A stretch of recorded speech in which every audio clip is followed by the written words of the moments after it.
Good afternoon, Kevin. How are you today? Yeah, hello, Paul. Very well, thank you. Very well. It's a bit gloomy outside, so it's not much of a solar day. But yeah, in myself, I'm fine, thank you. Brilliant. What has happened to the summer? This is the question. Do you know what? I think we're going to be thankful for this weather that we've had in July. Whilst it's school holidays, we all want to get down the beach and all the rest of it. I think we might be quite thankful for what's heading our way and what's happening in the rest of Europe at the moment. Yeah, I mean, where my mum lives down in Merthyr, we often pop down there. But in Merthyr, they've had 3 weeks of 40 degrees plus. It's just absolutely ridiculous. too It much. really is. Too much. It's happening so quickly.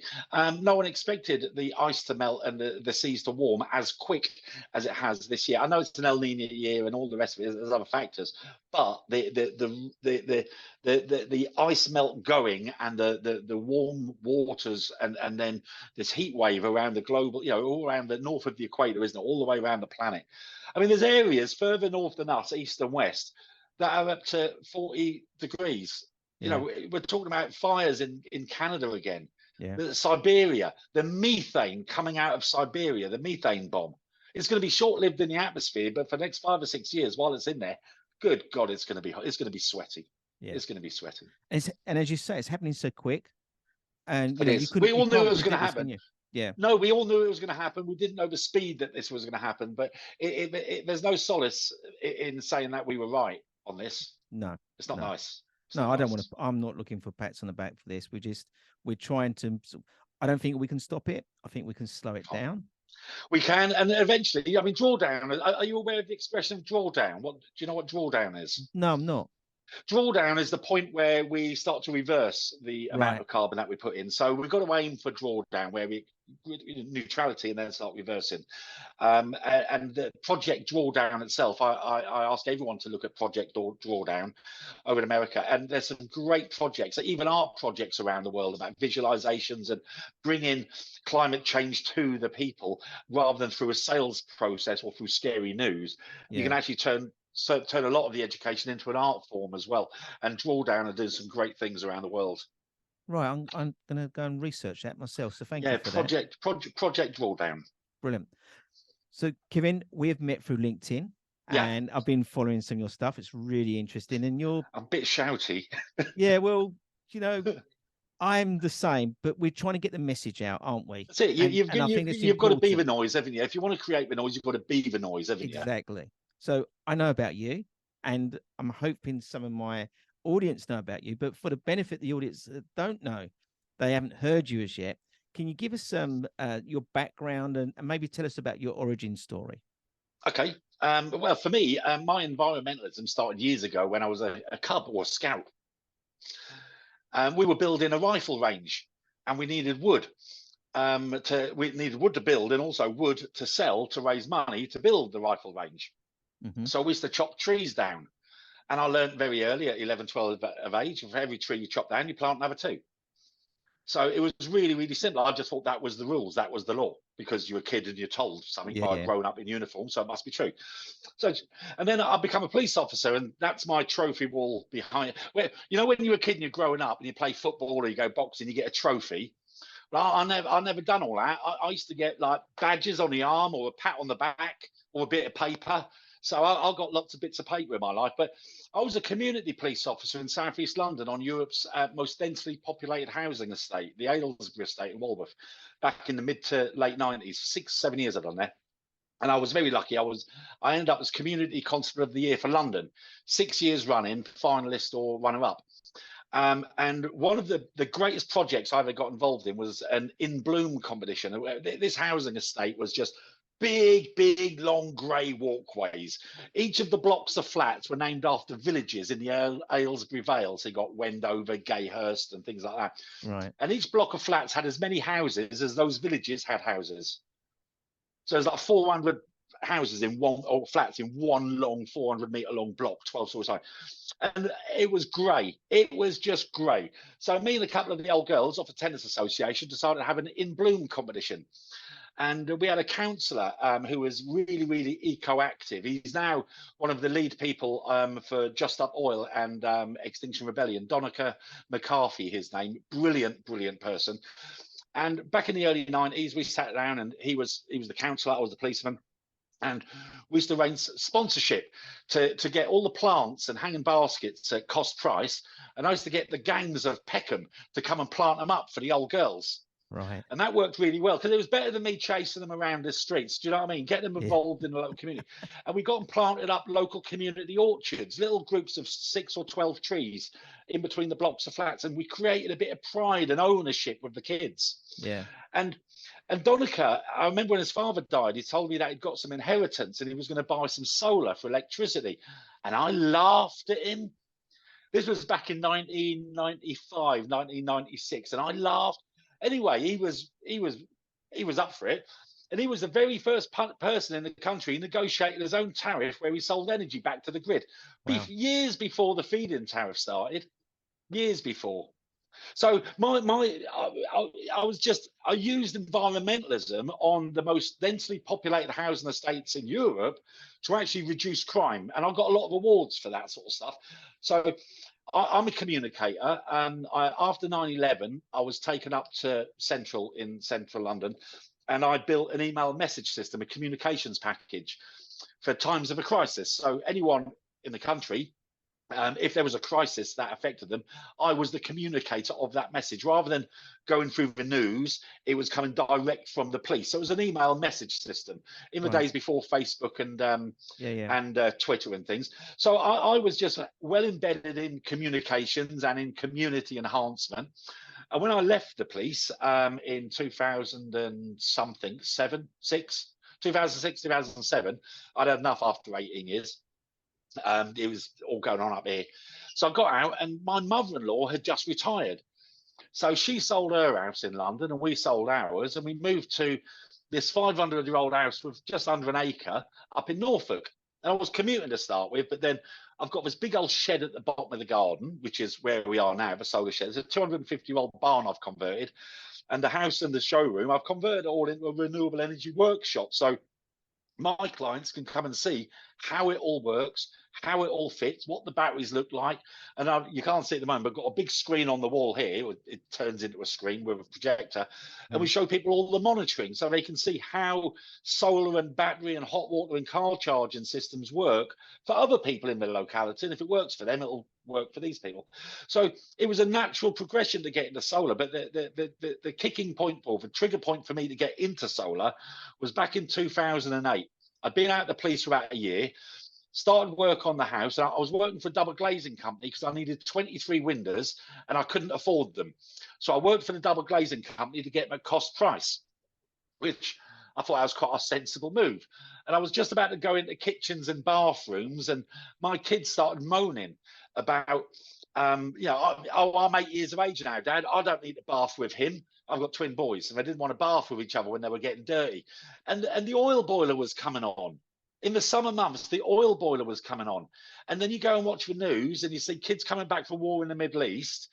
And then we were burning oil just so that we could fill our tanks up at £1.40 a litre or whatever. And I thought there's got to be another way. So I had a chat with a mate of mine, and I says, I want some of that solar thermal stuff, that hot water solar. Because you can't generate electricity in England with solar. You can only do hot water, can't you? So I got a job, and the deal was, if I sell £1 million worth of solar, he'll give me a cost price solar system. So that's what I did. So I sold £1 million worth of residential thermal solar over about a year, 18 months, and he gave me a cost price system, and my oil boiler stopped going on, which was brilliant. Yeah. So I've learned about people's houses. I've learned how to sell. I learned a bit about solar, the politics of it, the reasons for it. And then I saw the results, which was me bathing in a free hot bath every day, which was glorious. Amazing. And being able to tell people, it's only going to cost you £6,000, my love, but you've got a lifetime of free hot baths. Do you know what I mean? So solar was really good. And then I was just about to leave and say, go to kitchens and bathrooms in 2009, 2010. And the government introduced the feed-in tariff scheme. So I thought, in for penny, in for pound. I had solar put on the shit. I've got 2 solar systems here, one for the house, one for the workshop. I've got 2 electricity accounts. So I put a little solar system on the shed here and started inviting all my customers back to come and see it. So instead of me going and sitting in their houses, they'd come and sit in the shed. In fact, the very, very first person who ever sat in the shed here, his name was Nick. He's now the Lord Mayor of London. He lives in a big lordy old gaff up on the Norfolk coast. And about 10 years ago, 10, 11 years ago, he came to me for solar, and we've done a big ground mounted 10 kilowatt system. And yeah, he was the very first person who sat in here as a customer, and he's now a Lord Mayor of London. I thought that's quite nice. That is very nice, isn't it? Well, I haven't got the by appointment outside or anything yet, so No. until that's the tick in the box for me. So what sort of size ranging are we talking? Because I'm hearing ground, I'm hearing thermal. Yeah, we'll do anything for houses mainly. I mean, when I first got involved in solar, I wanted to do everything. So everything from a little solar powered light and a solar powered torch. And I opened up a shop here. So we had people come in. There was campers and walkers and off-gridders and caravanners. But I'm not the electrician. I mean, it's easy enough to put an off-grid system together, a small scale for a shed, or if you want to run an electric fence and put a solar panel into a regulator into a battery and plug it in. But then we started doing more elaborate stuff, people who were living off-grid. So I had to learn. And then obviously when the feed-in tariff started, it was all about, it was horrible to start with, because you were selling solar under the old feed-in tariff regime. Mm. So it was almost like a race to the bottom. We all knew the reasons why we had to do solar, but no one was going to spend 22 grand on a 4 kilowatt solar system. Mm. And we talk about 4 kilowatts because that's the most you're allowed to put back down the grid on a single phase power supply. So that's why the industry talks about 4 kilowatt systems, or should I say that's the most you're allowed to put down before you get permission from the grid to put it down. So most of it was 4 kilowatts, and then I got a couple of commercials, 50, 60 kilowatt jobs, and everyone come on board for that, brought in other teams and smashed it out in a week, and that sort of led to other factories locally in Kings Lynn where I am. I managed to get in with all the factories. I've done about a dozen factories over 2 or 3 years. That was quite nice, big systems. But Reputation was all about residential. We've got a 500-year-old house. It dates back to 1480, 2 of the rooms, and it's an old fisherman's cottage on the banks of the river. We actually own 80 meters tidal river, and I've got permissions in place, and I'm going to generate my electricity from the moon power. I'm going to get a water wheel in there and plug it into the house and generate my electricity for that. But yeah, it's all residential. So I started, first of all, it was leads. So we were either buying leads in, or we had a telephone canvassing operation. It was very, very slowly. It was all high-end products, high-end service. None of this buy on the day stuff. We got away from all of that. Because solar sells itself. If you do it right, solar sells itself. And eventually, I was approached by a company about 2012, 2013, who said, Kev, there's our price list. There's our order forms. We love what you're doing. We want to be your installer up here. And I looked at the price list and I thought, hold on, I can sell more stuff for a cheaper price and earn a bit more money. I didn't realize how much markup there was with all the sales operation, the marketing manager, the sales manager, me, obviously, everyone had to be paid. And that was how we took solar to the people. Yeah. But then I thought, I'm going to do it differently. I'm going to treat it like my old beat. So I just got a table with some leaflets, and I went everywhere. Schools, libraries, WI meetings, green group meetings, colleges. I become a STEM ambassador, so I could go in on STEM days and talk to kids at school. And I thought, I'm going to turn everybody I meet into a salesman or woman or person nowadays. Salespeople. Do apologise. So we've got to be so careful now.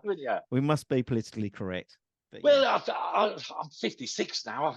I find it hard. That's why I like being the solace of my shed. I can say what I want and do what I want and can't offend anyone, can I? No. Mind you, I'm so woke I offend myself sometimes. But yes, so I used to get out there and I thought, you know what I'll do? I used to like a bit of networking. So I joined the BNI. Yeah. And BNI, Business Networking Initiative. If anyone's a startup or a small business and they want to get involved, or even if they just want the buzz of a sales meeting, there's nothing better than a good BNI meeting. And we had 22 businesses on there, and my job was to turn all of them into my sales staff. As it happens, I got an accountant, I got my IT man, I got my web man, got my roofer, got my builder. The whole business starts to build, doesn't it? Of course it does, and we all work off each other. So the web man, the guy who does all the websites, he was going into people saying, "Oh yeah, we'll do you a new website," and then we'll get an overhead drone in from Jim, who does overhead photography, and he can take pictures of your solar panels. And they go, "We ain't got solar panels." Oh, I'll get Kevin in. Yeah. So we all worked together, and it was really, really good. And you get a really good network, and you socialise together. So we all built our businesses together, and that was about 10, 11 years ago. Are you still a member? Are you still a member Oh of BNI? no, I had to stop because it clashed with markets. I always wanted to be a market trader. So I got myself a van with an awning and kitting out the whole of the inside as a mobile showroom. Right. And then I'd go and sit in the market. But the market, you had to be there at 6:30 in the morning to set up. Now, no one's going to come down the market on a Tuesday in Kings Lynn and talk to me at 6:30. But you had to be there at 6 o'clock Yeah, or to six set up. to set up. So it clashed with BNI, and it was on the market square. It was outside on the town square where the pub was, where we'd done the BNI. So I'd all be set up, and they'd come and have an after meeting with me and a coffee on the market. So it always looked like I was busy on Tuesday mornings. But the market was brilliant because even if you're not there to sell, no one's going to come up to you and give you 10, 15 grand, although they do occasionally. It doesn't happen often. It's about, it's like it's like being a dog and marking your territory. Yeah. You know what I mean? Kingsland is mine. Yeah. How many Uh, Go on. systems do you think you've installed? Oh, I've got a list. I've got everything at the touch of a button. Brilliant. Where are we? So we've just been doing some work on this. I've got a map on the other computer. I've got a map, a Google Earth map with every single installation dotted on there. Wow. If I scroll down, residential, I've got 1,032, That's brilliant. and And that's all right. And over, then what's the with wide range of them? Where's the the furthest from where vast you live? majority, about 95% of them are within, I'm gonna say West Norfolk, so about 35 miles from where I live. Right. About 35 miles. But you do get, and also because I'm a teller, not a seller. I'm used by the industry. So last year, the Solar Energy UK put me forward for all the national newspapers. So when Mr. Putin was acting like the greatest poster boy the solar industry has ever known, Yeah. And I mean, energy. yeah, I mean, during lockdown, I mean, it was a nice steady business. I was doing my 70 or 80 systems a year, which is what I wanted. Nice income, spend a lot of time with people. Lockdown come along, and all of a sudden it went boom. Greta Thunberg and David Attenborough, they done all the advertising for us on the build up to the COP at Glasgow. And then when that died down, Mr. Putin said, "Hold my beer, Greta. I'll show you how to build a solar industry." And everyone's prices went up. And the rest of the world, all the prices have gone down, but not in England. Because obviously we're still at war with Russia, aren't we, according to the Daily Mail? Yeah. So we've got to pay for that through our bills. Good old British bulldog spirit. What? Our energy market is screwed completely when you look at what else is going on. But that and a lot of people are at home using more energy during the day, working from home, servers going all day, kettles on all day. And that drove demand. So yeah, mainly we're in 35, 40 miles, but then I got used last year. I was in the Independent, the Telegraph, the Times, the Guardian, the Observer, done all these big double page features with my customers and me doing the narrative about why people should go for solar and putting the costs on there, that it just drove even more demand towards me. So years and years ago, a mate of mine, he gave me a web domain, solarpower.co.uk, which is quite a nice one to have. So what I've done, I've built a separate website. And what it is, it's a mates list. It's people who want me to do the work, and I get them from all. People do the research. They don't want the free quotes. They want someone they can trust and have been around for years. So they land on my doorstep, but they're in Aberdeen. I ain't driving all the way up to Aberdeen for a feasibility survey, and I'm not sending Liam in his Tesla up to Aberdeen when he works in Norfolk, Essex, and Suffolk. So what I've done, I've built. I don't know if you've seen it. If you're looking for a solar power company in the UK, go to solarpower.co.uk. And I've covered most counties with an installer that's been around for 10 or 12 years. And there's links to all of these companies. There's no data collection.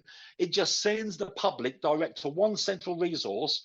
And at the moment, I think there's 52 different companies on there in total. And we're covering all of the United Kingdom, including Northern Ireland. So it doesn't matter where you live, you shouldn't be no more than about 30 or 40 miles away from one of That's my amazing. friendly installers. And there's no commissions in place. It's just a straightforward referral system between installers all over the country. And we call ourselves the Solar Nation because we're going to create a solar nation. And is that purely residential or a bit of both? To start, it's got a few commercial installers on there because they're good mates. They've been around for a long time and they will help out where they can. But some of them aren't MCS because they're big scale commercial. Yeah. So over 250 kilowatt, they don't need it, MCS. So I'm trying to build almost two databases at the same time, one for commercial and one for residential. I want people to be able to go to their local installers, so we're not all fighting for the same work. And there's a lot of, and it's going to reduce the carbon footprint to get that work done as oh, well, it's isn't got it? to. It's got to. If we can all do no more than 60 miles for a job, rather than 600 miles. If you've got four vehicles doing journeys, 100-mile journeys back and forwards, that's a lot of mileage. Common sense, isn't it? Can I pick up on one point? Just want to take you Go back for a it. little bit. So you talked about the feed-in tariff. Now that must have really, that's the driver, wasn't it? What has happened since the feed-in tariff disappeared? Well, I was never a fan of feed-in tariffs. Whilst it helped the business and it helped the industry grow, I knew I was selling solar for 2.5 years before feed-in tariffs were introduced. Right. All it done was it doubled the average order value. Right. So the way that we were working, that's all it did. With the feed-in tariff, because I come from the socialist background that I do, I'm not a fan of people on the older estates where I used to work. They can't afford to put beans on their toast, but they were spending 9% of their electricity bill, so I could give it away to a rich person who could afford solar. It was quite sickening, really. Right. If you've got no moral compass, then feed-in tariffs are the best thing since sliced bread. Right. And we also did need an incentive to kickstart an industry. We needed it. So, double-edged sword. Martin Lewis was a bane of my life, and he had to apologize a couple of times on Twitter because of the things he was saying. Get in now before it's too late. The cuts are going to come in. And it was like, oh, thanks, Martin. That means I haven't got an industry next week, according to you. Yeah, yeah. You know what I mean? Solar has always been worth it since the day we discovered photovoltaics. Yeah. Back in the 1860s, when some farmer in Arizona was trying to generate electricity when his wind turbine thing weren't going to pump water, and he discovered the photosynthesis or the photovoltaic effect between selenium and light. And it was only in the 50s when NASA come along and they wanted to send space objects up into space that they started using silicon. Yeah, so there's always been this evolution, but it was always expensive. So feed-in tariffs around the world needed. I mean, we were the 27th member state at the time to introduce a feed-in tariff scheme. Yeah, so all the other member states of Europe already had them, and we joined on the 1st of April 2010, and it did boom. We went from about 500 people fully employed in solar to 22,000. Yeah. And then as the cuts come in, the message was all about the feed-in tariffs, and that's what was sickening, because it was all about the money, not about the carbon, not about 40 years worth of energy in advance at today's price and what you're going to save, and free hot baths and all those things you can, driving around in a car that doesn't cost you bugger all of those things from solar, but it was all about feed-in tariffs. So I was quite a vocal to get rid of them earlier than what they did. But we met a lot of hostility within the industry because most of the industry started after the feed-in tariffs, and that's all they knew. Yeah. You know what I mean? So anyway, rode the solar coaster out. And then all of a sudden, for me, and it might have been just a mindset, because in sales, the only reason I sell is because of me, and the only reason I don't sell is because of me. So, but we've never looked back since 2019. It's been better than ever. No longer do we go out to people. There's no market in respect of that. I've never made a phone call in my life, a blind phone call. Never put a leaflet through someone's door. I have about a £4 a month telephone bill. Literally, there's no outbound calls here. It's all inward bound because of the schools, the talks, the markets, the word of mouth, the reputation. So for me, the last 4 years have been boom time. Last year, we sold about £2 million worth of solar from a shed at the bottom of the garden. And before that, the best year I'd ever had was about 800,000. I'd got up to about 800,000, 2019, 2020. 2021 was a bit more. And then the last 2 years, it's just absolutely skyrocketed. Right. It's been ridiculous. So we're talking about the progress of the sales side. What about the progress of the technology? Have we seen enhancements on that? Good God, yeah, it's blown us away. I mean, first of all, on size of panels, I mean, the first panels we were putting up were 180 watts. So we needed to put about 24 panels up or something, or 22 panels, whatever it was, to get 4 kilowatts. And today we can do 4 kilowatt or 4.3 kilowatts with 10 panels. I mean, there are some panels that are 500 watts, but Rob the roofer, he's only about 5'11", and his arms aren't long enough to get the panels up onto the roof. So we're sticking to the 430 watt panels. They're just big enough for our roofer to get up a ladder with them. But yeah, if you can get 10 panels, which are round about the same sort of, almost 2 meters by 1 meter, for the same as what we used to do.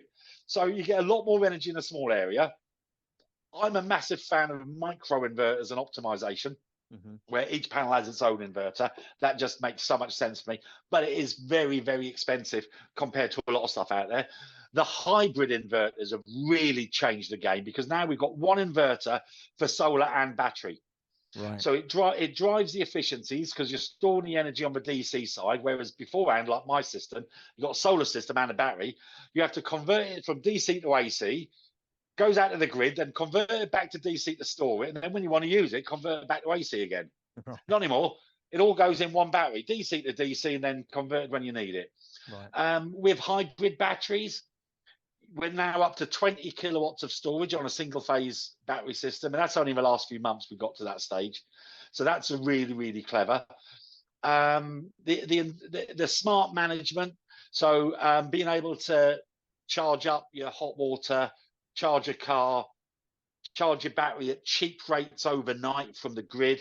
All of those things are where the software companies are now getting involved with the battery manufacturers, but now taking it a step further, the energy companies, and Octopus in particular, are now building tariffs around the technology. Yeah. So you can do smart trading. They've just introduced one last week where they'll pay you with the same amount of money for exporting as what you do when you buy it. Yeah. Which Tesla done a deal like that a few years back.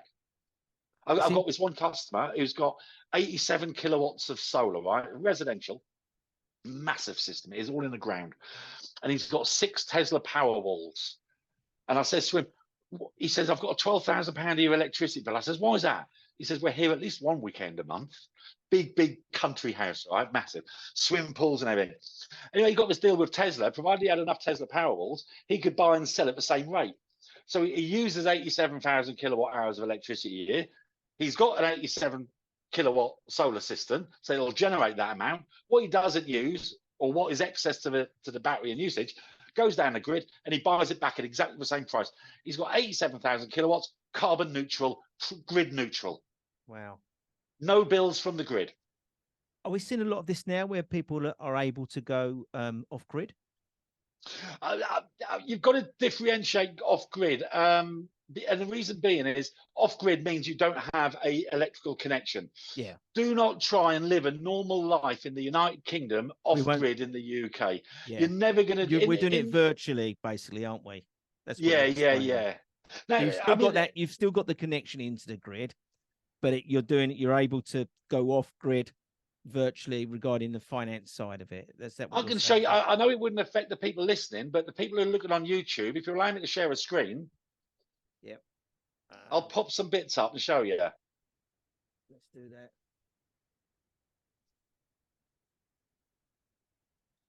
I've got some screens in front of me. I'll give you a very quick.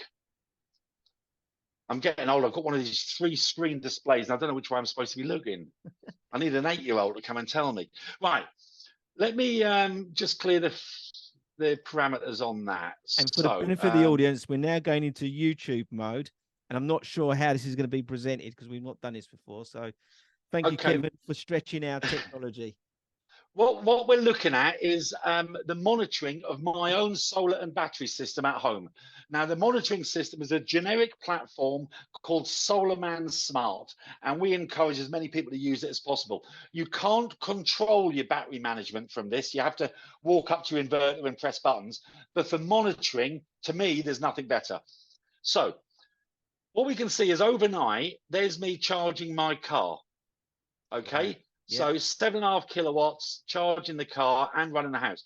Now, a lot of that energy actually comes from the battery. So I can show you here, how much did I purchase? So we purchased round about 4.5 kilowatts along there. The rest of it was from the grid. And then when the battery was exhausted, it all come from the grid. Yeah. So that purple is what we purchased. Right. Okay. But what I'm going to do, because you can see today's a really gloomy day, so there's not much blue on there. Blue is solar generation and red is usage. I've got a give the missus a pat on the back because she's not using much energy today either. I like that. But what I'm going to do is scroll down, and we're going to look at the whole of July, and I'm going to show you 3 parameters. So this is a 4 kilowatt solar system in the Midlands. So I'm in East Anglia, but the northern edge at Kingston. Yeah. So a south facing system, 4 kilowatts. So the best of days will generate 25 kilowatts. Yeah. Yeah. So if you're paying 30 pence a kilowatt hour, there's £7.50 worth of electricity we've generated there a day. Right. Yeah. Now our usage, get rid of production, that's how much we consume in the house. Now we're quite sporadic because we've been driving an electric car for 8 years. I've just sold it. I bought a new one, but I put a smart charger in, and I'm trying to get used to the patterns and the programming. It's new to me. I've been selling them for 8 years, and now I've only just bought one. So what you're going to see next will blow you away. This is how much energy we purchased because of the solar and the batteries. That is what you can see we've consumed, and what you can see there is what we've purchased. All of those purple lines are what we buy. Wow. Well, you can see when I got the new car charger put in on the 21st. Yeah. Because I played with it for 2 days there, and I played with it for 2 days because the last 2 days I've been playing with it. Yeah, yeah. Can see that. And all of that energy that we bought in was bought in at 7.5 pence a kilowatt hour overnight. Yeah. So if we look for the month, we can see your production in the winter is quite high. So your consumption is quite high, but because your production is quite low, you have to buy quite a bit. Yeah. But look what happens when you get through to March. All of a sudden, March, half of our energy comes from the solar. Yeah. And then in April, we used 460 kilowatts, but we only purchased 90. The same again in May. And then in June, we only purchased 35 kilowatts for the whole of the month. And so far this month, 56. And that's only because I charged the car up a couple of times. It's cost me about 14 quid a month to live and all of the motoring, new BMW.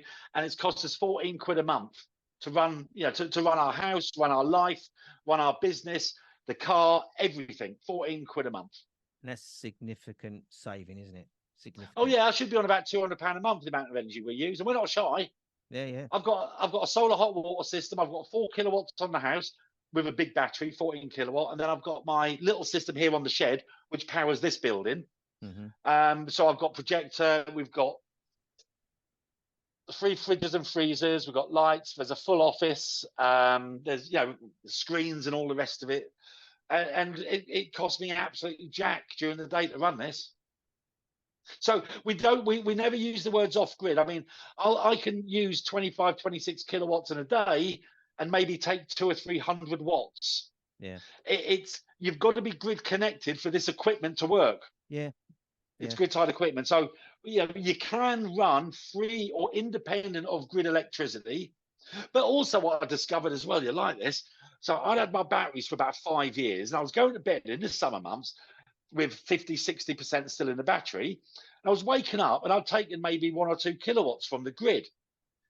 And I'm going, why is that when I've got energy in the battery? And I worked it out. I was a really low energy user. When you're using 80 watts or less, which is my background load, the inverter wasn't triggering and switching on. There's a threshold where it triggers to open up. So ironically, I've now got to use more energy overnight that I don't want to use, just purely to make sure that it comes from the battery. So we're putting 4 or 5 fans on, we're putting things on overnight we wouldn't normally do, just to use energy to make sure it comes from the battery rather than the grid. Right. So there's a lot of, at the moment, you're having to think a lot rather than it being too smart, but the technology's going in a direction to be more smarter, do you think? Yeah, I've got a lot of customers that use something called Home Assistant. Are you aware of it? No, I'm not. Don't go down that rabbit hole. Not at your age, mate. Not at my age. It's for younger people than us, trust me. It's a very, very smart platform. It's very time intensive to set it up in the first instance, but it's the Internet of Things. Basically, Home Assistant is a platform on Google, and you can register all of your internet connected devices. Right.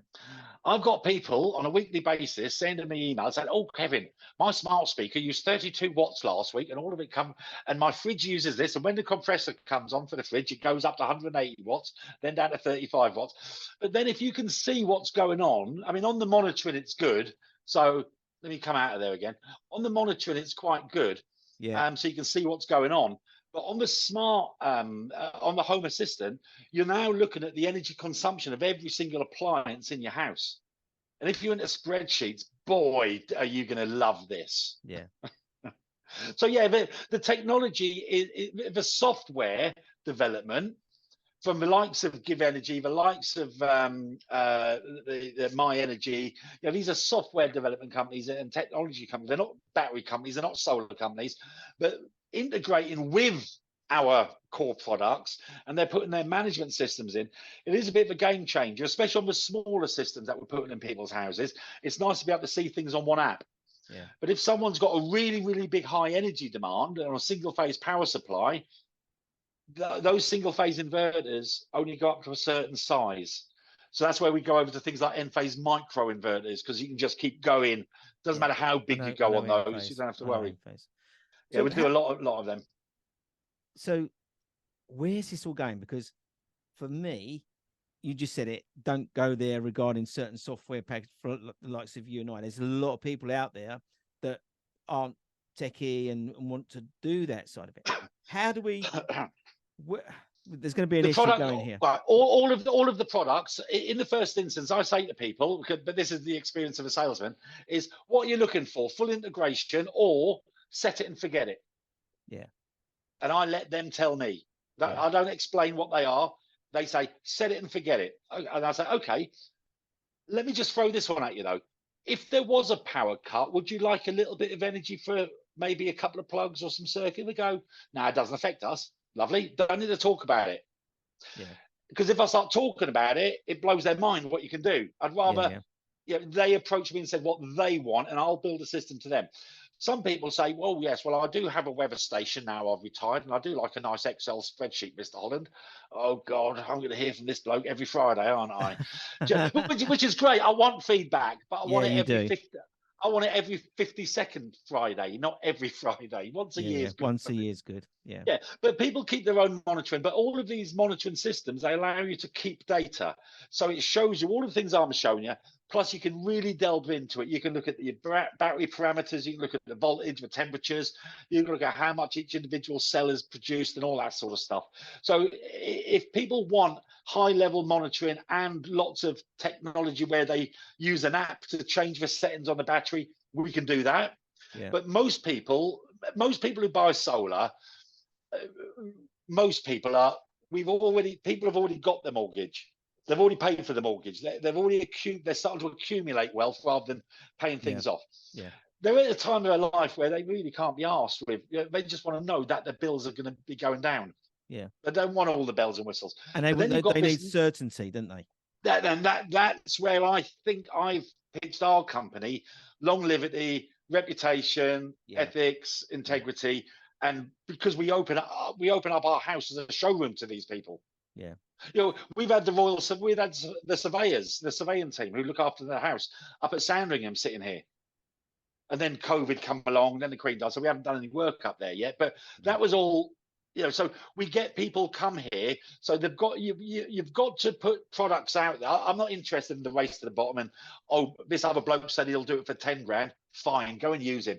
This is what I suggest you do, because I know these products will work. And when you open your house up to people, they all know where you live. So you've got to make sure.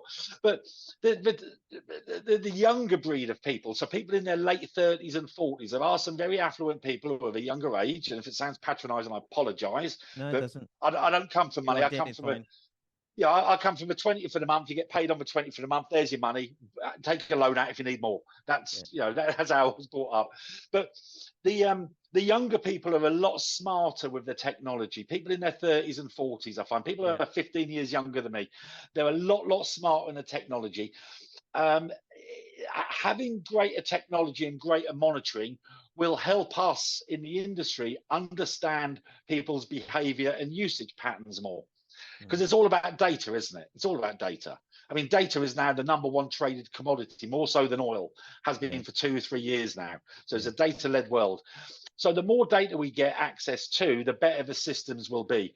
I mean, we've always been saying for years, what we need is a 6 kilowatt solar system with a 15 kilowatt battery. That is where the Shangri-La for 99% of residential houses are. Yeah. And that's exactly what we're putting in nowadays, that sort of size system. So, Kevin, where do you think the future is of all this? Are we just going to keep going and going and going? Future, we're living the lithium lifestyle. I'm turning daylight into money and making every day a Sunday. What more do you want? Are we going to hit net zero with what we're we've doing? got to, haven't we? We've got no choice really. Not under this lot. Bloody well, sack this lot. Next election, just get rid of them. Yeah. We'll steer calmer with Keir Starmer. I think that's the expression, isn't it? Right. So he's got to sit on the fence at the moment, because otherwise he'll be pillaged for the next 18 months in the press. So they've got to keep their policies under close wraps. They've got to just come out like a competent bunch of people at the moment. That's all it needs in this country. But the election is theirs to lose. Do you know what I mean? It's in the bag at the moment. I was loved up with New Labour. I'm not hard left. I'm left of centre. But I think we need in this country to take what Europeans and some African nations, they don't look at short-term 5-year plans that suit a political agenda. You know, oh, let's make sure we get the votes for next election. It's about the betterment of the people they serve. And the Labour Party do serve the country. They're not into self-service. It's not in their nature. You're always going to get a bit of corruption and a bit of, I can make an extra £100,000 here. But it's not par for the course of in Labour. And I genuinely think they will hit the ground running with the Green Investment Bank, with the onshore and offshore wind. They will reverse any negatives that are in there. I think they're going to push for solar on houses a little bit quicker than what it's coming at the moment. I think we're going to be following up the Scottish rules soon, aren't we? It's going to go up to 2.5 kilowatts on a new build, I think. But you've got to remember, some houses have been designed where you've got dormers and chimneys and veluxes all over because they put rooms in lofts. There's no room for solar. And if those plans were started 10 years ago, you can't all of a sudden add a whole lump of money onto the builders. Do you know what I mean? So we've got to go through this transition so that renewables become the norm, and we're getting there. You can't connect to the gas grid anymore. You can't connect to oil boilers. There's got to be air source or electric heating. So we are getting there. We've got to do the fabric first. Older housing stock, Edwardian and Victorian housing stock, was a bloody nightmare to insulate. It cost me a fortune last year to do my internal wall insulation. But there again, I'm now struggling to get the house down below 19 degrees in the middle of winter, which is lovely, because internal solid wall insulation really does work. But I think politically will be the driver, or we need the mainstream media, which is favourable to the right side of politics. And I say right as in right leaning, not right as in correct. And they're all in bed with the fuel lobby. So, I mean, we had a big report from Auto Exchange or Exchange in Mart a few weeks back about EVs, but all it was doing was perpetuating myths. Yeah. You know, batteries are going to run out after 5 years. They blow up if you charge them over 80%. I wrote letters to all the newspapers saying, well, my battery that I've just sold an electric car. It had 109 miles when I started with it. It had 100 miles when I finished with it. It's a 10-year-old car. You know, I've only ever charged it up with a granny charger, a 3-pin plug, never had a smart charge in its life or a public charge.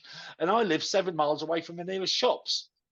How on earth did I survive all those years? Yeah. No, but my voice is small. I'm just one person. And the Solar Nation, we're just one group of 50 or 60 installers against the Daily Mail, the Sun, the Telegraph, the Spectator, all of those things, which are well-read period. And then they form the news as well, didn't they? Yeah, they influence it, sadly. So that's the battle. The battle isn't with the technology. The battle isn't with the people. It's a salesman's battle. We are professional mind changers in sales. Yeah. You know, people have got a preconceived perception or an idea about renewables. It's like, there's not enough lithium, and where are we going to get all the electricity from? All of the rubbish. We can debunk that left, right, and centre all day. I'm sure you have. But we've got to do is constantly bang that drum and remind the public that there is another way. We do not have to send children to war in the Middle East or out in the Balkans, wherever we're going to get our oil and gas from, just so you can fill up 140 pence a litre. We don't need to do that anymore because it's falling out of the bloody sky. We just need to collect it and use it. Mindset. So, Kevin, it is a mindset. I'm going to slow you down, stop you there. Just take one step back. I do get excited. Yeah, you do. I've always said this wasn't a political show as such, but don't worry. Let's take a step back. Now, you've given lots of insights here. This is for the education of the future energy experts around the world. What can you give back as a takeaway to our industry today?